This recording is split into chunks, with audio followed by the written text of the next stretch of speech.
আসসালামু আলাইকুম ওয়া রাহমাতুল্লাহি ওয়া বারাকাতুহু। বিসমিল্লাহির রহমানির রহিম। সুপ্রিয় দর্শক, আপনার উপর আল্লাহর রহমত এবং শান্তি বর্ষিত হোক। আজকে ইনশাআল্লাহ আল্লাহ তাআলার একটি ইসিম আজিজ, যার অর্থ মহা বিজয়ী, মহা শক্তিধর। যদি আপনি বিজয়ী না হয়ে পরাজিত, দুর্বল হন, জালেম শত্রু আপনাকে অত্যাচার করে, আল্লাহ তাআলার এই ইসিম নিয়ে আমল করেন, আজকে ইনশাআল্লাহ এই আমলটা আমি বুঝিয়ে বলছি। আল্লাহ তাআলার এই ইসিম আজিজ কোরআনে হাকিমের বহু জায়গায় আছে। হাকিমুল উম্মত আশরাফ আলী তানভী রহমতুল্লাহ আলাই মুকাম্মাল আমাল কোরআনী গ্রন্থে উল্লেখ করেছেন, আল্লাহ তাআলার এই ইসিম মুবারকের অসামান্য পাওয়ার আছে। এছাড়া কোরআন হাকিমের একটি আয়াতে আল্লাহ তাআলা বলেন, আউযু বিল্লাহি মিনাশ শাইতানির রাজিম, বিসমিল্লাহির রহমানির রহিম, ওয়ালিল্লাহি জুনুদুস সামাওয়াতি ওয়াল আরদ ওয়া কানাল্লাহু আজিজান হাকীমা। আল্লাহ বলেন, সমগ্র আসমান ও জমিনে আল্লাহর বাহিনী আছে, আর আল্লাহ আজিজ এবং হাকিম। আজিজ মানে মহা বিজয়ী, মহা শক্তিধর, আর হাকিম মানে মহা প্রজ্ঞাবান। আল্লাহ তাআলার বাহিনী আছে। আল্লাহ তাআলা চাইলে তার বাহিনী দিয়ে আপনাকে সাহায্য করতে পারেন। আপনার অত্যাচারী জালেম দুশমনকে আল্লাহ চাইলে তার বাহিনী দিয়ে পরাজিত করতে পারেন। সত্যি যদি আপনি অত্যাচারের শিকার হন, জালেম দুশমন আপনাকে অন্যায়ভাবে ক্ষতি করছে, জুলুম করছে, তাহলে আপনি এই আমল ইনশাআল্লাহ করেন। সম্মানিত দর্শক, এই আমল কখন কিভাবে করবেন? যে কোনো সময় তো করতে পারেন, তবে ভালো হয় যদি তাহাজ্জুদের সময় করেন, কারণ সেই সময়ে দোয়া কবুল হয়। অথবা এশারের নামাজের পরে করতে পারেন, অথবা 5 ওয়াক্ত নামাজের যে আজান হয়, আজানের পরে একামত হওয়া পর্যন্ত প্রায় 15 মিনিট পর্যন্ত সময় থাকে। মাগরিবের আজানের পরে সময় থাকে না, তবে অন্য 4 ওয়াক্ত আজানের পরে একামত পর্যন্ত যে সময় 10-15 মিনিট সময় কমপক্ষে থাকে, সেই সময়ে আপনি এই আমল করতে পারেন। কারণ হাদিস শরীফে আছে, আদ-দুআউ লা ইউরাদ্দু বাইনাল আযানি ওয়াল ইকামা।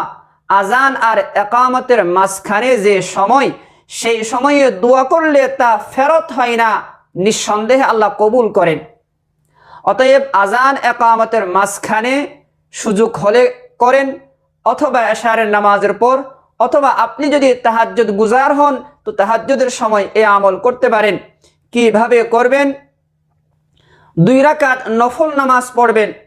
অন্যান্য নফল নামাজ যেরকম সেই রকম, তবে এই নফল নামাজ পড়ার সময় নিয়ত করবেন, এই উদ্দেশ্যে নফল নামাজ পড়বেন যে আল্লাহ তাআলা আপনার জালেম অত্যাচারী দুশমনকে যেন পরাজিত করে দেন, তার জুলুম অত্যাচার থেকে যেন আল্লাহ আপনাকে রেহাই দেন।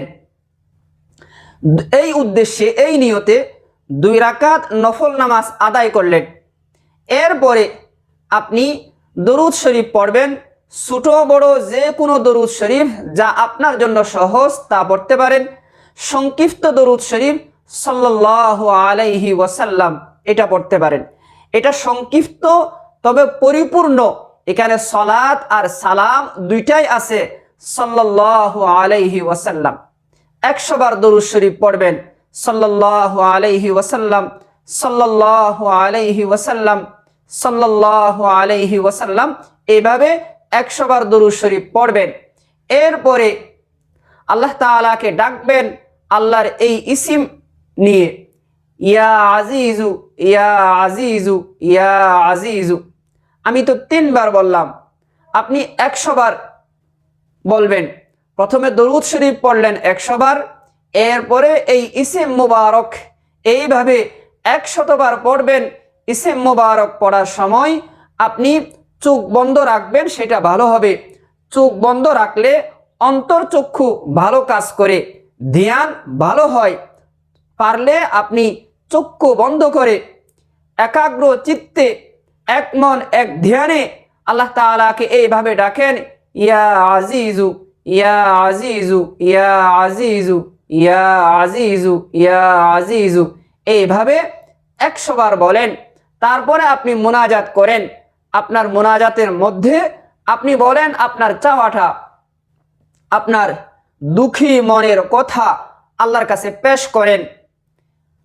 আল্লাহ আপনাকে রেহাই দিতে পারেন, দয়া মায়া মমতা আল্লাহ আপনাকে করতে পারেন, এবং একমাত্র আল্লাহ আপনাকে বিপদ থেকে উদ্ধার করতে পারেন। আপনি আল্লাহকে বলেন যেন তিনি আপনাকে উদ্ধার করেন, আপনার অত্যাচারী দুশমন থেকে মুক্তি দেন। আল্লাহ চাহেতু তার বাহিনী দিয়ে আপনাকে কুদরতি স্টাইলে সাহায্য করতে পারেন। মোনাজাতের পর একবার দরুদ শরীফ পড়ে মোনাজাত শেষ করে দিবেন। দোয়া করছি আল্লাহ তাআলা আপনাকে সহযোগিতা করুক, কুদরতি স্টাইলে সাহায্য করুক, এবং আমি আশা করছি আল্লাহ আপনাকে সাহায্য করবেন, এবং এও আশা করছি যে আপনি আমার জন্য দোয়া করবেন, আশা রাখছি। আসসালামু আলাইকুম ওয়া রাহমাতুল্লাহি ওয়া বারাকাতুহু।